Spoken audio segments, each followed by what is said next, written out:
नमस्कार दोस्तों, आपका स्वागत है। आज हम कुछ ऐसी बातें करने वाले हैं जो हमारे मन में शायद आती होंगी, लेकिन उसका जवाब मिलना कभी कभी मुश्किल हो जाता है। लेकिन बहुत सारे लोगों ने इस पर भी अध्ययन किया है ऐसी चीज़ों पर, तो उससे भी हमें बहुत सारी जानकारी मिल सकती है।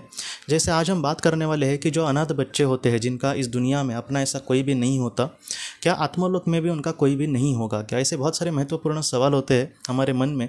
जैसे हम आत्मलोक का अगर थोड़ा बहुत भी अगर ज्ञान ले, तो हमें पता चलता है कि जो आत्मा होती है वो हमेशा अपने उसके जो सोलमेट्स होते हैं या फिर उसके जो करीबी आत्माएं होती है, उसके साथ ही वो ज़्यादातर जन्म लेती है। तो ऐसे वक्त में अगर हम बात करें अनाथ बच्चों की, तो उनका क्या कोई भी नहीं होता? अगर उनका कोई भी होता है, समझो आत्मलोक में भी, फिर भी वो उसके साथ उसका जो पैर है, या फिर अगर किसी बच्चे को किसी माँ ने जन्म लिया है और हालात ऐसे है कि वो उसको नहीं पालना चाहती, बहुत सारे उसके रीज़न हो सकते हैं, तो ऐसे वक्त में उसके मन में उसका अपने बेटे के लिए क्यों नहीं प्यार आता कि वो अपने आप बेटे को बहुत ही अच्छे से संभाले? या फिर हालात भी ऐसे क्यों बन जाते हैं कि वो उसको कहीं ना कहीं उससे दूर चली जाती है और ये एक अनाथ बच्चा करके इस दुनिया में आगे बढ़ता है? तो ऐसी जो चीज़ें हैं वो हमारे मन में बहुत बार ऐसा सवाल ला सकती है कि आखिर इन बच्चों का क्या कोई भी नहीं होगा? उनकी जो आत्मा होगी, क्या उनके करीबी आत्माएं नहीं होंगी? तो इस पर डॉक्टर बायनविज जी ने भी बहुत थोड़ा सा अध्ययन करने की कोशिश करी है। डॉक्टर बायनविज जी ये कहते हैं कि कभी कभी ऐसे जो अनाथ बच्चे हैं, अनाथ बच्चे कैसे कि अगर कोई लड़का है और उसका समझो कोई भी नहीं है और वो अनाथ आश्रम में पड़ा बड़ा है, तो ऐसे वक्त में उन्होंने ये कहा था कि इसका पीएलआर करते समय मेरे सामने बहुत सारे सवाल उठते थे कि आखिर इसके सोलमेट्स कोई होंगे क्या? अगर है उसके सोलमेट्स समझो है, तो उन्होंने इसके साथ जन्म क्यों नहीं लिया? इसको माता पिता का वो प्यार क्यों नहीं मिला जो हर एक बच्चे को कहीं ना कहीं मिलना चाहिए? तो डॉक्टर बायनविज जी को बहुत सारी शॉकिंग खबरें भी या फिर शॉकिंग जानकारी मिली दोस्तों। उन्होंने इस तरीके से कहा है कि जैसे एक अनाथ बच्चा है और वो 4-5 समझो साल का है और वो एक अनाथ आश्रम में बढ़ रहा है, तो ऐसे वक्त में उस बच्चे को जिन लोगों ने एडॉप्ट किया है, गोद लिया है, तो ऐसे वक्त में डॉक्टर बायनविज जी को ये पता चला कि जिन लोगों ने उसको गोद लिया था वो उसके सोलमेट्स थे। कैसे कि वो उनके समुदाय की आत्मा ही थी। आप समझ जाइए, ये बात बहुत महत्वपूर्ण है। डॉक्टर बायनविज जी ने भी इस पर कहीं ना कहीं हमारा ध्यान खींचा है कि हमें लग सकता है कि वो अनाथ बच्चा है, लेकिन वो ऐसे अनाथ है ही नहीं। वो सारी चीज़ें निर्धारित होती है पहले से कि वो कहीं ना कहीं अनाथ होकर बढ़ेगा और कहीं ना कहीं उसके जो सोलमेट्स है वही उसको एक नई ज़िंदगी देंगे अपने घर पे। तो बहुत बार ये भी देखा गया है कि उसकी जो बायोलॉजिकल माँ होगी, जिसको ये शायद आप ही जानता भी नहीं होगा, तो ऐसे वक्त में उसकी माँ का और उसका कुछ भी रिश्ता नहीं होता है। ऐसे भी देखा गया है। हो सकता है कि कुछ वक्त के लिए वो कहीं ना कहीं उसके उसके सहायता से वो इस दुनिया में आ गया, लेकिन उसके जो मम्मी पापा जिन्होंने उसको गोद लिया, तो उनके साथ ही उसका बहुत ही गहरा रिश्ता था और उनके साथ ही कहीं ना कहीं उसके कर्म बंधन आगे चलते गए, अच्छे या फिर बुरे। तो इस तरीके से होती है चीज़ें। ऐसा कोई भी आत्मा नहीं होगा दोस्तों जिसका अपना कोई भी नहीं है, क्योंकि ये जो हम कभी कभी खून के रिश्ते को ही ज़्यादा अहमियत देते हैं, लेकिन आत्मलोक में जो दिल का रिश्ता होता है, एक दूसरे को कहीं ना कहीं प्यार से एक दूसरे के साथ हम रिश्ता रखते हैं। जैसे मुझे कुछ भी नहीं चाहिए, मैं आपको सच कहता, हाल ही में भी मैंने जो भी किताब पढ़ रहा हूँ वहाँ पर बार बार एक ही शब्द आ रहा है कि निस्वार्थ प्यार। एक ऐसा प्यार जहाँ पर हमें कुछ भी नहीं चाहिए। जैसे दो लोग एक दूसरे से बहुत बार प्यार करते हैं तो वो एक दूसरे से कुछ चाहेंगे, कुछ नहीं चाहेंगे, फिर भी नॉर्मल चीज़ें नहीं चाहेंगे, लेकिन ये मुझे कभी दुख ना दे, ये हमेशा मैं जैसे सोचता हूँ वैसे ही मेरे साथ रहे। तो ये कहीं ना कहीं चाहना ही हुआ। हम कोई चीज़ नहीं चाह रहे, लेकिन फिर भी ये उससे चाह रहे। लेकिन निस्वार्थ प्यार एक ऐसी बात है, जैसे माँ अपने बेटे से कभी भी कुछ नहीं चाहती। जैसे उसका बेटा कल ये भी कहे कि उसको दुख लगेगा, लेकिन फिर भी वो ठीक लगेगा कि मैं अपने जीवन में खुश हूँ, लेकिन मैं तो आपके पास नहीं आ सकता। फिर भी एक माँ का दिल कहेगा कि हाँ ठीक है, तू बाबा खुश रहे, क्योंकि अगर तू खुश नहीं रहा तो मैं भी अपनी ज़िंदगी अच्छे से नहीं जी सकती।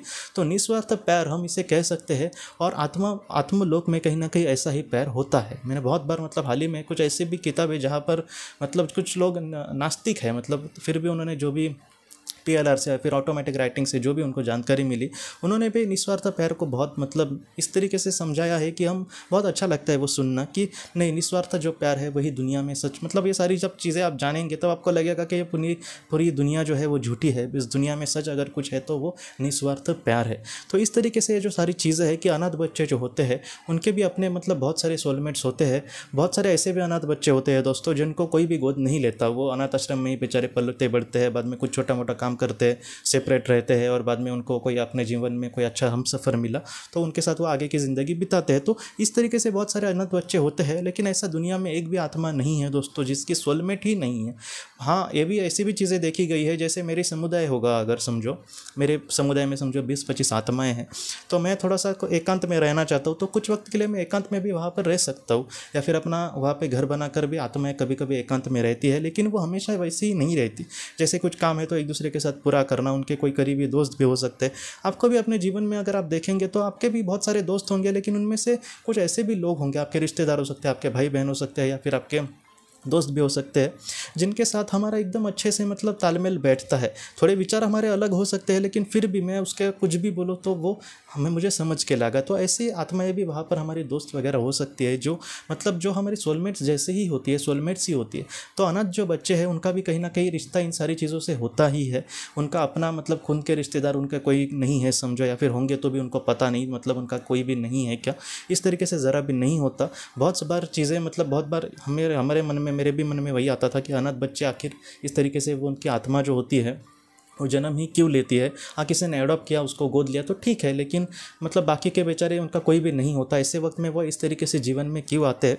तो बहुत बार दोस्तों हमारी जो आत्मा होती है वो बहुत सारे मतलब अलग अलग प्रयोग करने की भी कोशिश करती है, जहाँ पर एक जीवन में उनको बहुत अपनों से मतलब बहुत प्यार मिला, बहुत ही उन लोगों ने उसको उसकी पूरी ज़िंदगी मतलब बहुत ही अच्छे से बसाई, उसको अपने जीवन में कुछ भी नहीं करना पड़ा। तो एक जीवन में वो ऐसा चॉइस कर सकती है जहाँ पर उसको किसी से भी कोई भी हेल्प नहीं मिलेगी, और वो अपनी परीक्षा लेने की कोशिश कर सकती है कि मैं खुद आगे बढ़ के किस तरीके से अपने जीवन को मतलब संवारने की कोशिश करूँ। तो ऐसे वक्त में हो सकता है कि एक अनाथ बालक के रूप में वो जीवन ले, या फिर ऐसे बहुत सारे, ये तो मैंने एक कारण बोला, ऐसे बहुत सारे कारण भी हो सकते हैं। तो हमें इन सारी चीज़ों को लेकर दुखी नहीं होना। जैसे मुझे ऐसा मतलब मुझे ऐसे बहुत सारी अभी चीज़ें अभी पता चल रही है, उसमें से बहुत सारी बातें मतलब मैं आपको कहने की कोशिश करता हूँ। तो इन सारी चीज़ों को लेकर मैं दुखी रहूँ ये अच्छा नहीं है। मैं उल्टा, अगर कोई अनाथ मेरे सामने कोई मतलब बालक आ जाए, या फिर कोई अनाथ आश्रम हो, तो ऐसे मतलब बच्चों को मैं क्या कर सकता हूँ। तो इस तरीके से मुझे लगता है कि हम सबको सोचने की ज़रूरत है। हम बस उनके लिए आंसू बहाए ऐसा ही नहीं, बल्कि उन बच्चों के लिए डायरेक्टली कुछ करने की कोशिश करें, तो ये हमारी आत्मा भी मतलब उससे खुश होगी कि हम डायरेक्टली कुछ करने की कोशिश कर रहे हैं। तो इस तरीके से मैं सोचने मतलब फ़िलहाल सोचने लगा हूँ, क्योंकि हमेशा ही मतलब बार बार मतलब थोड़ा सा बुरा लगना ऐसा नहीं होना चाहिए, भगवान को कुछ बुरा भला कहना कि उसको मतलब भगवान ने इनको ऐसी ज़िंदगी क्यों दी।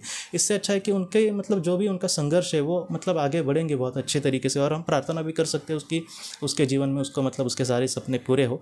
लेकिन हमारे हिसाब से थोड़ा बहुत भी हम कुछ थोड़ा बहुत भी उनके लिए कुछ कर सके तो ये हमारा भी कर्तव्य मैं समझता हूँ, क्योंकि हम अपने जीवन में मतलब खुद खुश रहे, खुद सारा नॉलेज ले, इससे अच्छा है कि हम उसका सारी चीज़ों का मतलब किसी और के लिए भी मदद करने की कोशिश करें। तो इन सारी चीज़ों का अगर हम लेकर आगे बढ़ेंगे तो हमारी आत्मा का कहीं ना कहीं जो मकसद है, हम आत्मा के जो बहुत सारी मतलब चीज़ें होती है जिस तरीके से उसको आगे बढ़ना होता है, तो उसमें का ये भी है कि हम निस्वार्थ तरीके से किसी के लिए कुछ मदद करते हैं क्या। तो इस तरीके से भी अगर हम अपने जीवन में आगे बढ़ सके, सिर्फ मैं मतलब पैसे से मदद नहीं कह रहा, कुछ लोग ऐसे भी मैंने देखे जो हर रविवार वगैरह, मुंबई में एक सर थे मेरे पहचान के, तो वो हर रविवार वगैरह या फिर जब उनको छुट्टी मिलती थी वो अनाथ आश्रम में जाकर बच्चों को कुछ पढ़ाने की कोशिश करते थे, उनको नोट्स बुक वगैरह देते थे।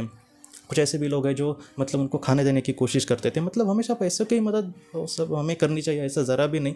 नॉर्मल सी भी हम कुछ ऐसा कुछ पढ़ाना, 1 घंटे का उनका क्लास लेना, उनको कुछ ऐसी बातें बताना जिससे उनको आगे कुछ फ़ायदा हो, तो इस तरीके से भी हम कुछ करने की कोशिश कर सकते हैं। तो ऐसे जो अनाथ बालक होते हैं दोस्तों, उनके भी पीछे एक बहुत बड़ी कहानी होगी।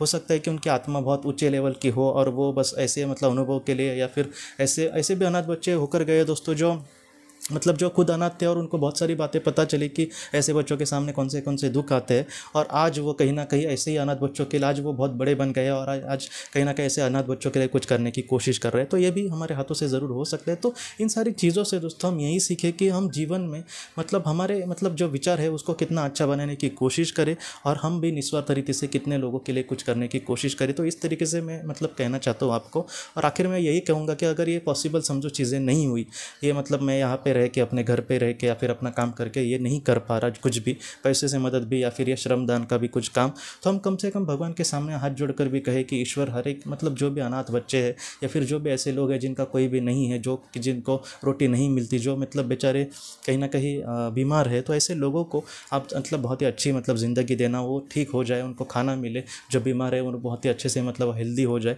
और वो भी एक अच्छी ज़िंदगी दे। तो इस तरीके से हम जब प्रार्थना करते हैं तो हमारे मन से दोस्तों आप अपने आप पॉजिटिव पॉजिटिव वेव्स कहीं ना कहीं निकलती है और वो ज़रूर ईश्वर तक पहुंचती है। तो कहीं ना कहीं ये जो दुआएं है वो उन लोगों का ही नहीं बल्कि हमारा भी बहुत अच्छा कर सकती है। तो आप कम से कम इतना तो हमेशा करने की कोशिश करें।